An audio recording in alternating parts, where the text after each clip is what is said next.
안녕하세요 증인들 여러분. 일간 증인들 수요일날 통독 내용 함께 나누도록 하겠습니다. 오늘 함께 나눌 본문은 사무엘하 7장부터 10장까지 본문입니다. 조금 긴 분량인데요. 저는 7장과 8장에 조금 더 집중을 해서 보도록 하겠습니다.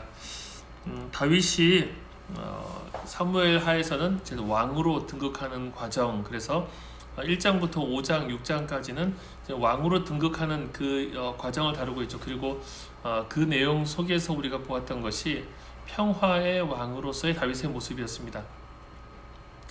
그래서 왕이 되기까지 다윗이 권모술수를 사용하지 않고 또한 손에 피를 묻히지 않고 그렇게 왕이 되었죠.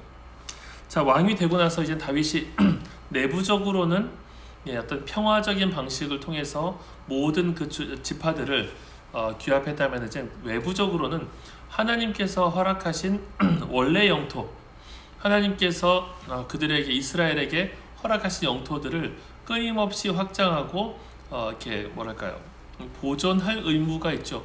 왕의 역할이 그것입니다. 자, 6장에서 우리가 지금 어제 본문이죠. 6장에서 중요한 어떤 사건이 있는데, 그것은 하나님의 법궤가 다윗성으로, 예루살렘 성으로 옮겨진 사건이죠.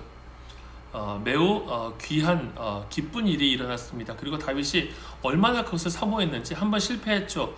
우사가 손을 댄 것입니다.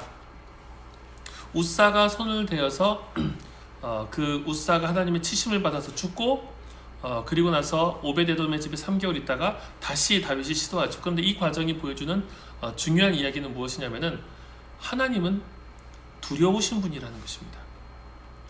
하나님은 두려우신 분이고, 또한 하나님은 정말로 사랑할 만한 분이시다. 그래서 여러분, 다윗은 하나님의 그 두려우심을 발견한 것입니다. 법궤를 옮겨오려고 하는 사모함이 있었지만, 다윗이 그 하나님이 어떠한 분이신지를 다시 깨닫고 나서 다윗이 다시 절차와 방식을 재정비해서 하나님의 법궤를 모셔오죠. 그리고 그 법궤가 올 때 다윗이 얼마나 기뻐서 춤을 춥니까?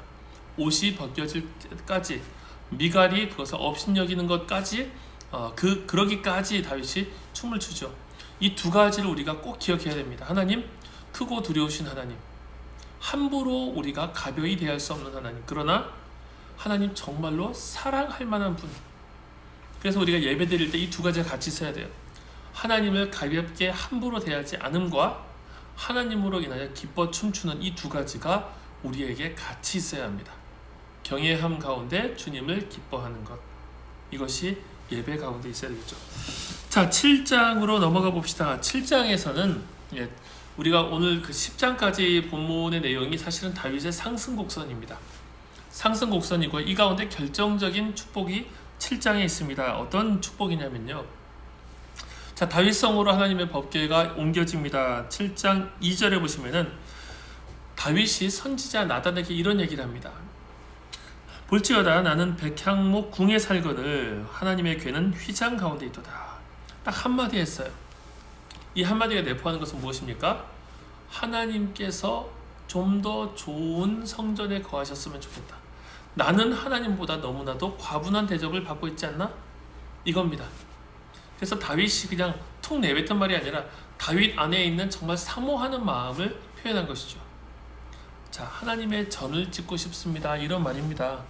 자, 그러자 나단이 하나님께서 나단을 통해서 5절부터 5절에 있는 여호와께서 이와 같이 말씀하시되부터 어디까지입니까? 16절에 있는 하셨다 하라까지가 하나님께서 짜자잔 다윗이 한마디를 했는데 하나님께서 엄청나게 말씀하시는 거예요. 다윗은 무슨 얘기를 했습니까? 하나님의 집을 지어드렸으면 좋겠다. 나보다 하나님이 더 좋은 곳에 거하셔야 되지 않나? 다윗 안에 있는 순수하고 진실한 마음이죠. 그런데 다윗이 상대를 제대로 고른 것입니다. 영원하신 하나님의 처소를 인간이 어떻게 짓습니까? 말도 안 되죠. 그런데 다윗이 하나님을 향해서 그 마음을 품은 거예요. 하나님께서 그 마음을 기뻐하시면서 뭐라고 얘기했습니까? 자, 5절, 6절, 7절까지를 보시면요, 내가 언제 누구한테 집 지어달라 그랬냐? 내가 집이 필요하겠냐? 다윗도 사실 이걸 알고 있습니다. 그런데 나는 집이 필요하지 않다.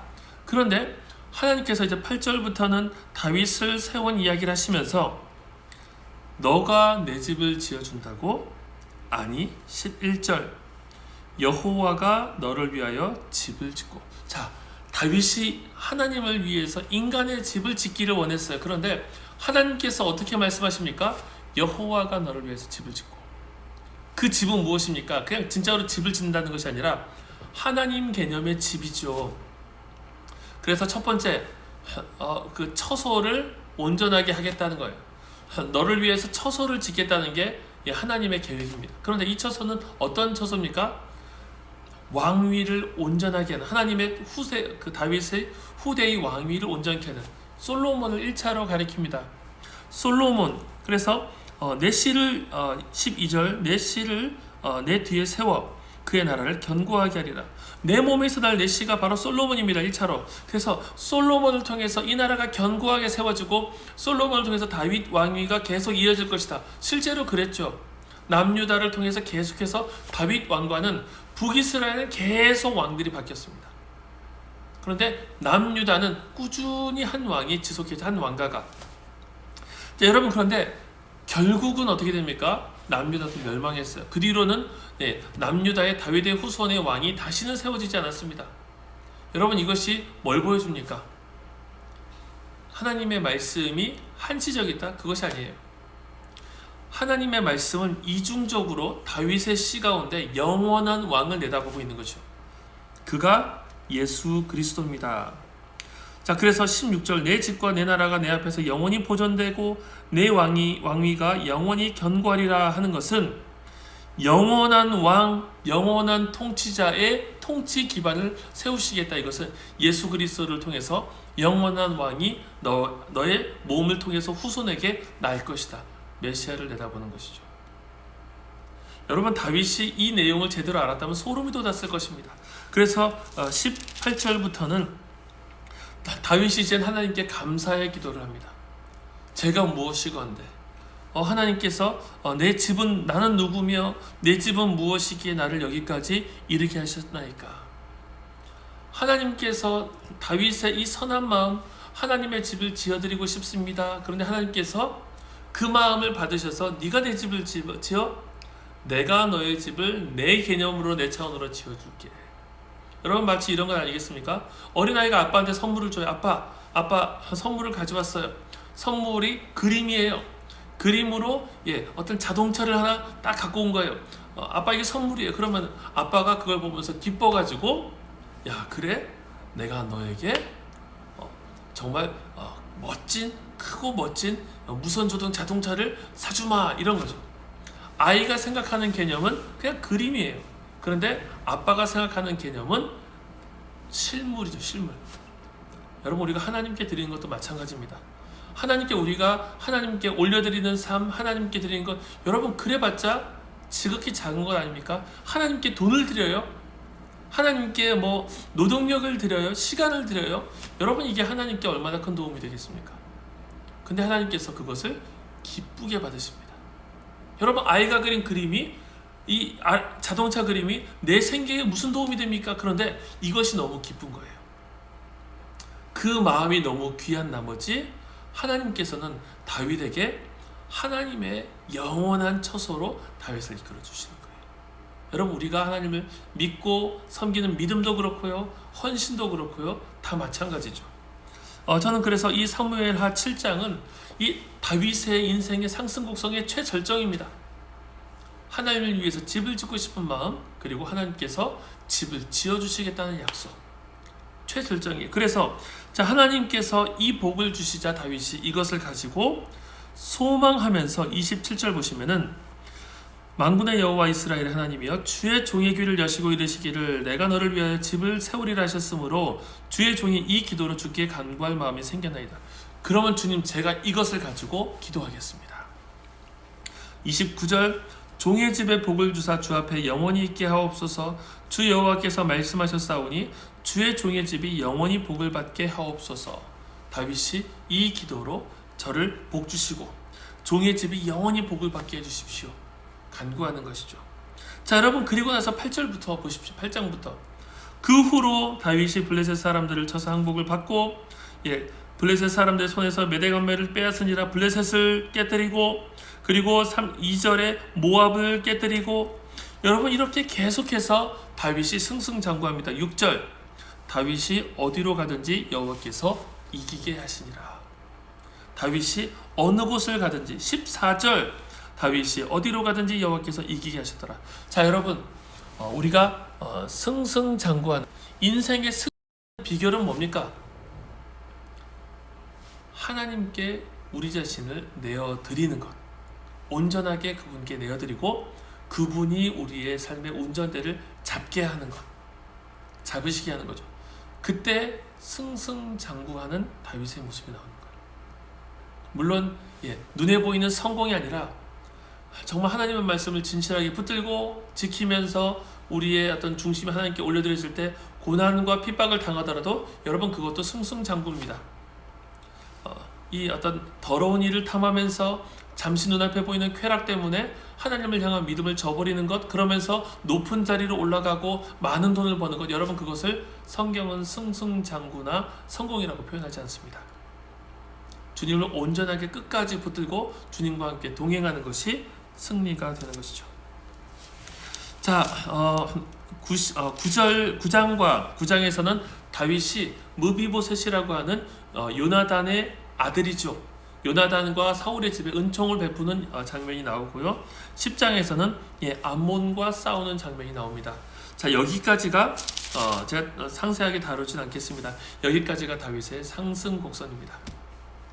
그리고 이 상승곡선 다음에 11장부터는 제가 목요일 날은 다루지 않겠지만 다윗의 정말 추락이 나오죠. 이 추락이 우리에게 경고하는 것은 이것입니다. 오늘 축복이 내일의 복을 보장하지 않는다. 오늘 내가 하나님의 은혜로 충실하고 충만하게 되더라도 내일 내가 깨어있지 않으면 얼마든지 넘어진다. 다윗이 그랬고요. 베드로가 그랬고요. 믿음을 우리가 끝까지 붙들지 않으면 얼마든지 우리는 추락할 수 있는 존재. 물론 그 안에도 하나님의 자비가 있습니다. 그런데 그 하나님의 자비를 우리가 과신하거나 남용할 수 없어요. 오늘 우리는 두렵고 떨림으로 깨어있어. 오늘 하나님께 흡족한 은혜를 구하고 내일 흡족한 은혜를 여러분, 그래서 기도는 저축이 없습니다. 우리가 기도를 쌓는다라는 개념을 쓰는데요. 물론 좋은 의미에서 기도가 쌓인다는 것은 하나님과의 신뢰가 쌓이는 것과 같은 그런 의미가 있어요. 그런데 여러분, 신뢰가 쌓이는 것은 한 번에 무너질 수 있는 겁니다. 그래서 기도가 쌓이고 우리의 영이 쌓이고 막 이렇게 되면은 그거 가지고 계속 벌어먹고 사는 게 아니에요. 정성을 쌓고 막 그런 개념이 아닙니다. 어떤 면에서 우리는 하나님과 오늘 하나님 앞에 서고 내일 하나님 앞에 서는 거예요. 여러분, 그래서 이 은혜는 우리를 매일마다 주님 앞으로 인도하게 합니다. 한번 푹 담궜다가 나가고 그 다음에 한 달 정도 쉬었다가 또다시 푹 담그고 그런 개념이 아니에요.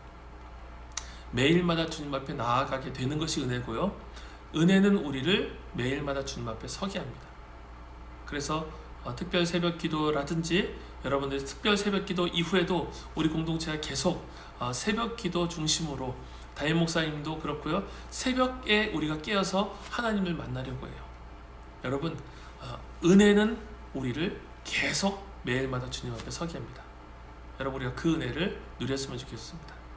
매일마다 깨어 긴장하고 주님 앞에 서게 되는 그것이 은혜인 줄 믿고 매일 아침마다 깨어나는 그런 믿음이 됐으면 좋겠습니다. 마지막 고난주가 특별 새벽기도 힘내시고요.